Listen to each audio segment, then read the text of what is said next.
Hi, everyone. I want to fill us in as to how did the Ottoman capital Constantinople get created after it was conquered from the Byzantines in 1453. Some quick reminders.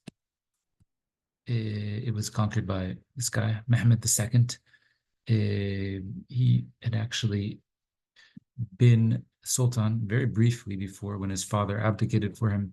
But Sultan Murad II returned to the throne when it was clear that his son couldn't quite rule yet.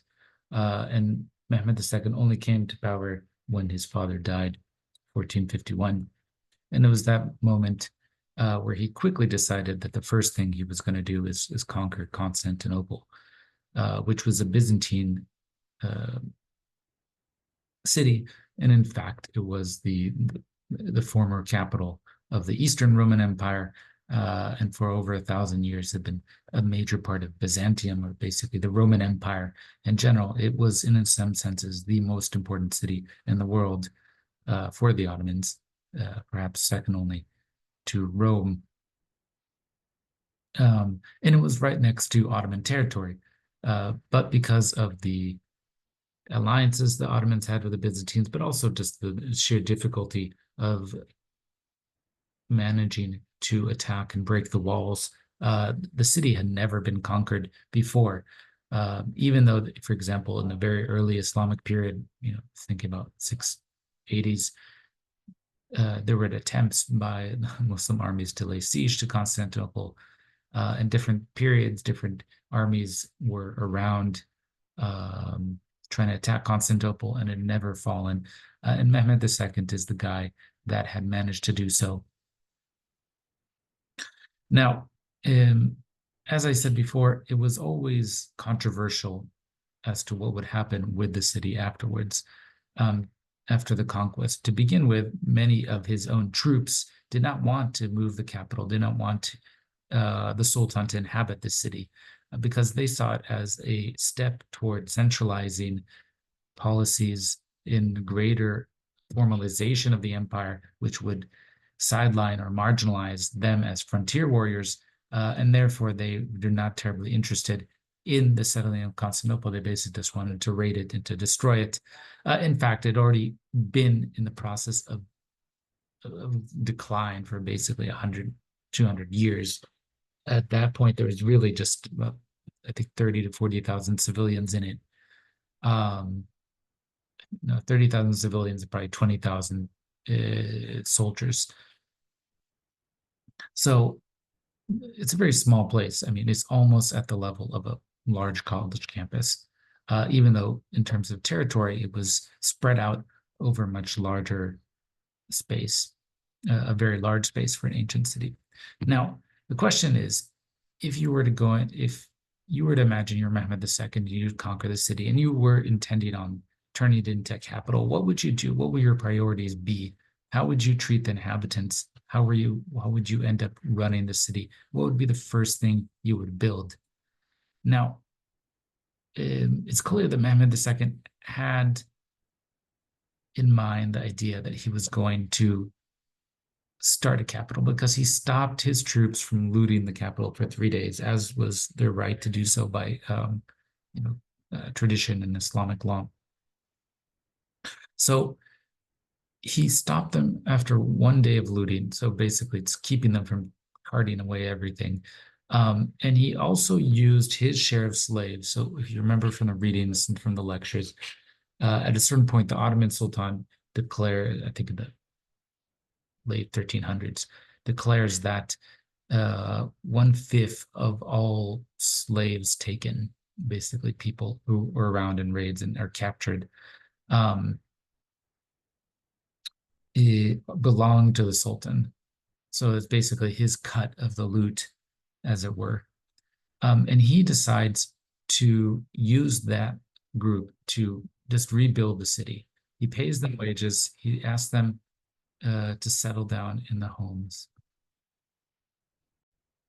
And in fact, he even gives the Greek inhabitants, who are the ones being captured as slaves, basically free rent. Once people were, by the way, just some clarity as to the nature of conquest. according to kind of the legal mechanisms and also just the traditional conquest in general at that time. And this was true kind of throughout the Islamic world. If a city could surrender, it surrendered. And really only cities could do this because they had walls to keep out attackers. If a city surrendered without the necessity for a siege, without a long siege, they peacefully surrendered to the attackers. Um, Usually they basically would be spared. They would have to provide some sort of large collective tribute, etc. Um, and instead they would pay taxes and loot to the whoever conquered them. Now, many cities didn't do this because they knew that if the army of whatever ruler they were under came back and managed to could potentially eliminate the attacking army. But also, you never knew if the army that was attacking you was actually honorable, and in some cases, it wasn't quite clear what the leaders were going to decide. In most cases, though, cities generally tended to acquiesce, to surrender. And in that case, the city remained intact. However, if a city refused to surrender, and this would be obviously the case with Constantinople because it was the last holdout, it was the capital, it was the land of the city of the emperor, then what would happen is that after the conquest, troops were allowed to raid the city for 3 days. And this is, of course, this is how they get paid, right? They're not paid a wage. They get whatever they manage to take in the process. Now, this is what Mehmed II was trying to avoid. He wanted to avoid his soldiers who had conquered the city from destroying the city in the process of getting their pay. And so that's why he kind of basically stopped them from looting and then used the rebat, took the population that was his share and kind of gave them free rent and then let them rebuild the city. And then to kind of repopulate the entire place in general, he actually forcefully moved large populations, mostly Greeks and Jews, into the city and then gave them tax-free status for about a generation or two. So at this point, you have a city where, again, most of the population is Greek already. Then you have all the people that were conquered, enslaved, and then freed, and then let to settle down again. And then you have extra Greek-speaking Christians moved into the city to populate it in general. So you have a city that's probably 90-95% Christian, and then a small group, a ruling class, and their soldiers that are running the place. And that's for the initial few decades. And we'll see, of course, the type of things that he's going to build to transform the city into a space that he's going to leave his mark on. Now, at the same time, Mehmed II was not just interested in running a new capital. He decided to become, in a sense, a sort of to take this grand achievement and use it to consolidate his power, to become, in the words of some, an autocratic prince or an autocratic ruler, essentially eliminating different checks and balances and specifically different groups that would constrain or constrain his power or force him to share power with him. One of them is, for example, that he very quickly after conquering Constantinople, eliminated the family viziers, the Chandarlı family that had served the Ottoman dynasty. And instead he turned to kind of the Byzantine elites and princes as Ottoman administrators. And this actually, I think in general, the people who were most heavily involved in ruling the empire between 1453 and really after 1400 to 1600 were all drawn from the Devshirme, or where they were children of Byzantine noblemen, captured and then kind of raised in the palace. The other thing, so what this means is like free-born Muslims could not really enter the halls of power. There were certain jobs that they could take, etc. But it was unlikely for them to become Grand Vizier, etc. and so forth. Instead, only people who were technically kul, that is slaves, who served him, not as literal slaves, but were dependent on him, could could join the process. Now, the other things he did is that he appropriated vakif properties and private properties. What that means is, if you remember that we talked about endowments, so you could take land or property and basically endow it, which means that the revenues from that land would be used for a private or public cause. And he basically took a lot of that land away and kind of put it into the central coffers.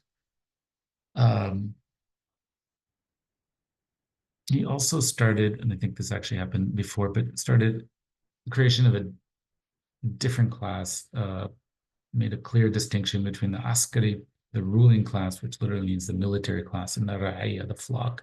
The askaris don't pay taxes.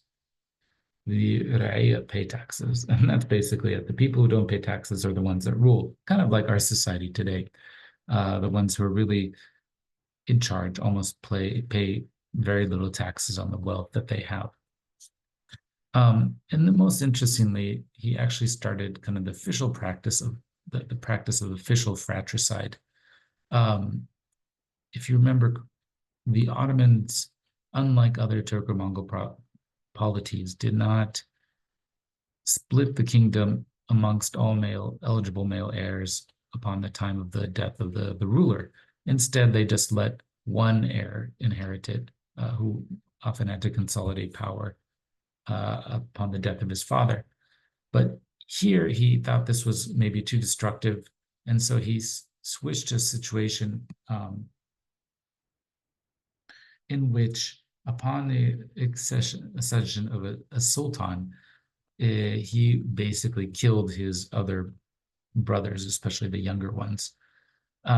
So he, upon becoming enthroned, would be able to kill every other possible contender for the throne, leaving only his children to be the ones taking over. Now, this could create problems. For example, if the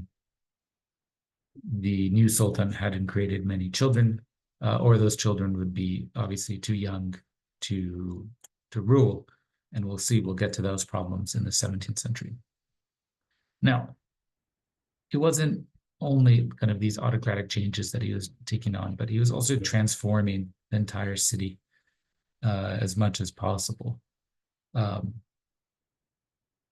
This is a drawing of the peninsula of Constantinople from the early 1480s, right? So about 30 years since the conquest. And if we were to zoom in, we'd actually start seeing some of the things that will be built. We already see, here's the Topkapi Palace.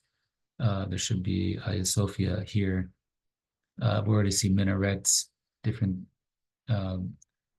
things that have been added to older cathedrals or churches, rather basilicas and churches that would turn them into mosques. And we see a kind of imprint on the urban space of Constantinople. So let's look at what he changed. Actually, the very first thing he built was he built a fortress right in the corner of, actually we can see it here, it's this corner over here where the water meets the walls. He built a fortress called Yedikule, which means 7 towers. And that's because it had 1, 2, 3, 4, 5, 6, 7 towers in this process. What's interesting about this place is that it is in a sort of star-shaped fortress. And this was actually the very first time anyone in the world had used this. This was an idea developed, I believe, by maybe even by Leonardo da Vinci. But this is a new technology that was being adopted in different parts of Europe and had been thought up of and hadn't been built. And this was the first time anyone in the world had built this type of fortress. Now, what's the point of this? It's a new adaptation to prevent walls and castles from falling to cannon fire. So the idea is that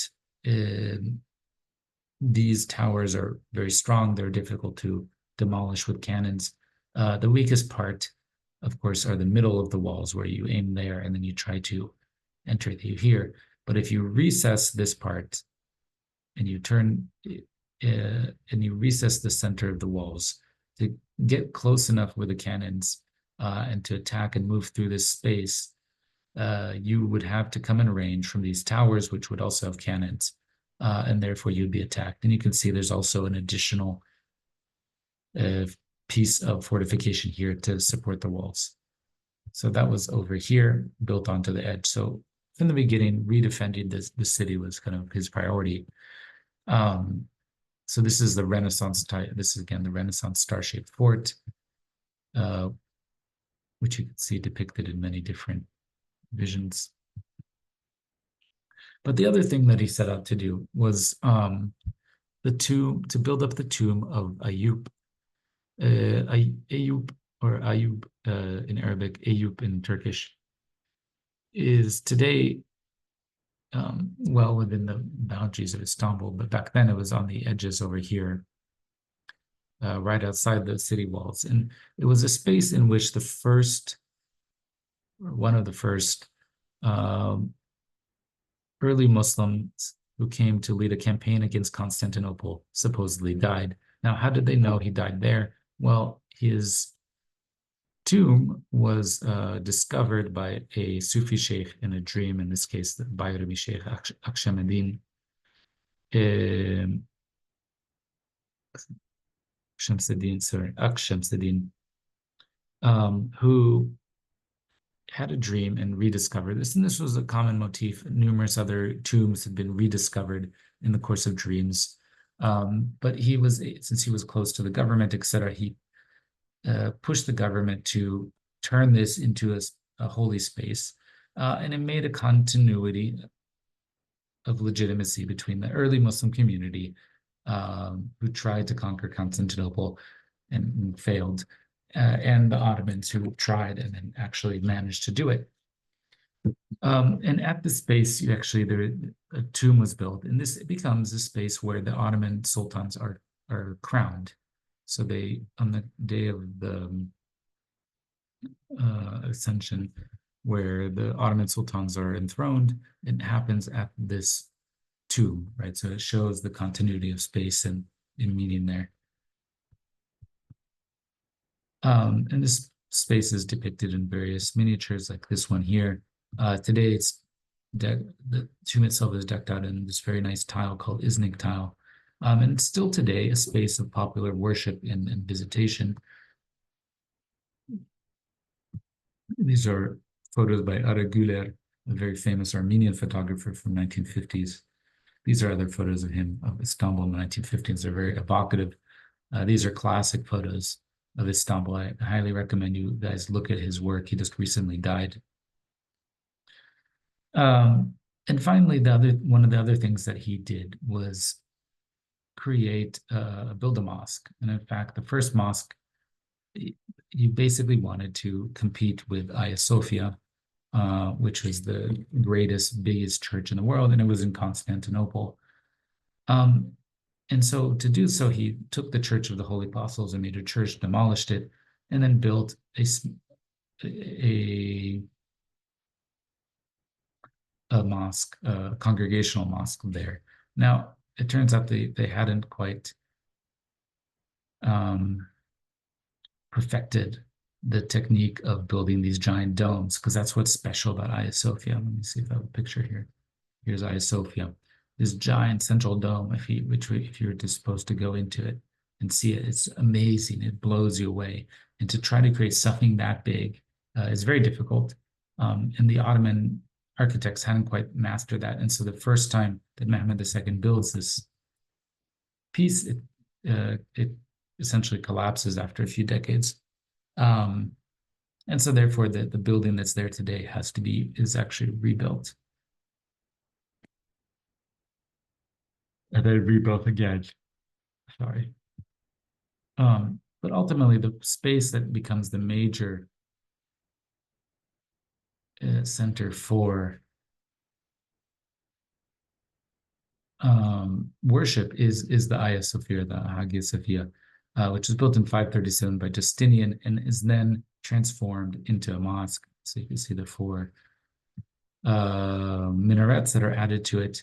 It's converted to mosque. And in fact, it was recently reconverted to mosque a few years ago after it had been converted from a mosque to a secular museum in the 1930s. Hagia Sophia is right next to the former Byzantine palace. It's over here. This area at the very tip becomes the central, like, royal area. And this is where a lot of things are being built. As I pointed out, Hagia Sophia is massive. It's overwhelming. It's probably the most important thing you should visit if you ever go to Istanbul. And at first, other than, calling it a mosque and holding prayers in it, the changes in it were pretty minor for the first few centuries, actually. They didn't cover anything up, including these gigantic mosaics of Christ and Christ and the Mother done in gold. Instead, they just kind of continued to use it, used it as a mosque. So it's not a massive intervention, but later on in the 18th century, they would put these giant medallions, calligraphic medallions, which have the names of the four first successors after the Prophet Muhammad, and they also have the name of Muhammad and Allah here.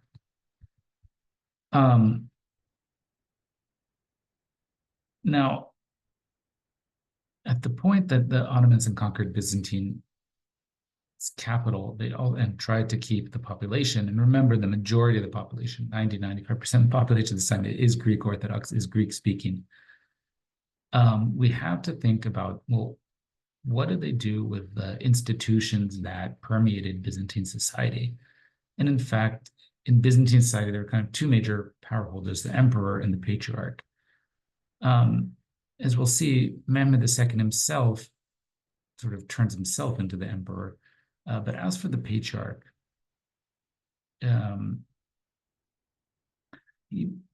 it's basically reinvented in a process in which there continues to be a patriarch, but he's essentially appointed by Ottoman authorities. So he kind of refounds the Orthodox Church as an institution that is supposed to help manage the Christian population, the Greek-speaking population, economically.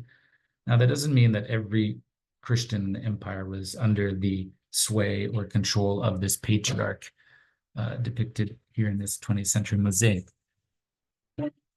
But it does mean that he needed a kind of intermediary to deal with the increasing number of Christians that were in the realm and were a major part of it. So he turned to a monk, Gennadius. Gennadius was a good candidate because he had actually opposed the unity of the Latin Orthodox churches, right? So in Istanbul was the center of the Orthodox world, and still is technically. And in the lead up, when it was clear that the Ottomans were going to invade and destroy, or at least conquer Constantinople, there was a lot of discussion about how they should try to join with the Latin church. Why is that? Because then the Latin armies would come, defeat the Ottomans, and save Byzantium. Now, ultimately, this didn't go anywhere. There was too much ill will. And if you remember, the Latins during the Fourth Crusade had come in and destroyed completely Constantinople. They looted it and dragged a whole bunch of stuff in 1204 back to Europe. And you can actually find pieces of that Constantinople in Venice and other places today. And also there was just a lot of distrust of Latins to the point where it was felt, at the very least, the Ottomans are a known entity and can be dealt with perhaps even better than the Latins. And so Gennadius was one of these monks who opposed the unity of the churches and preferred to keep the Orthodox Church as the one true faith and separate from the Catholics. And so he was appointed the first patriarch. Now, every patriarch is appointed with a birat, essentially an order by the Sultan. Sometimes the choice of the patriarch wasn't the choice of the church itself, but it was often a sort of negotiation between different parties. Usually a large sum was paid by the church or by the patriarch to be appointed, but it wasn't necessarily just a bribe. Now, this is important to note. At this point, the patriarch is not the head of all Orthodox Christians. He's basically just a very powerful bishop, essentially, where they don't have bishops, but is a very powerful figure within the church. But he just had certain sees or kind of districts. So what he does is that he collects the taxes on these some of the Christian population and all the estates that the church owned. And in return, and he delivers those to the Ottoman government. And in return, he's given certain powers. He can dismiss and appoint hierarchs, so those are people below him. He has authority over family law and divorce for the Christian community. He has control over church property, and he has the right to collect state taxes from Christians. And again, just the Christians in his jurisdictions. This is quite different from what historians until recently believed, where they thought that, upon the conquest of Constantinople, Mehmed II created a so-called millet system in which the different religious communities were under the control of a religious leader like the patriarch or the chief rabbi. There was no millet system. If you go on Wikipedia or the internet and try looking it up online, you will get the wrong answer. And if you put that in your exams, you will definitely get graded down. But instead, we should just see this as a way to manage population. And in the end, this patriarch was not in charge of all Christians, but just particular jurisdictions, and even there had limited powers. So a few less things. There are other places that continued to be used. So for example, there was a hippodrome, which you can still see today in not so much the seating, but you can see pieces of the central part, like this giant obelisk carved from Egypt during the Byzantine period, and other things. You can see parts of this three-headed snake column in Istanbul today. So the hippodrome was right here, gigantic space. It was right next to the Hagia Sophia, and here's the Byzantine Great Palace. Now, this was kind of the central parts of the royal complex of the city. The hippodrome was the space of public parades. It was the space in which people obviously came to watch chariot racing. That's why it's called a hippodrome. And then it was also a place for public procession and general connection, because there was, from the Byzantine palace, it would be possible to overlook directly the hippodrome, and so you could see the emperor if you were in the audience. The Byzantine palace today doesn't stand, but you can actually still see the floor of the Byzantine palace, which is the Mosaic Museum in Istanbul. It's still quite amazing. You can go through it and just marvel at the level of complexity. But even though the Byzantine palace was ultimately demolished and in its place a giant mosque, the Blue Mosque of Sultan Ahmed, was built, the hippodrome, which is now called the At Meydanı, which literally means like horse piazza, horse square, which is what hippodrome means, became also a processional space for the Ottomans, right? So here you can even see the Sultan with his pages and helpers overlooking from a kiosk, from a building around this procession. In this case, I believe this is a Safavid embassy. And you can see here again the three-headed snake pillar, the obelisk, other pieces of that were in the hippodrome. What's interesting here in this procession and this viewing gallery of different dignitaries, you can even have some European ambassadors. So I'm going to end it there, but this just shows you the type of transformations that Mehmed II undertook in the city itself, but also as a ruler, and we're going to go in for more detail in a second.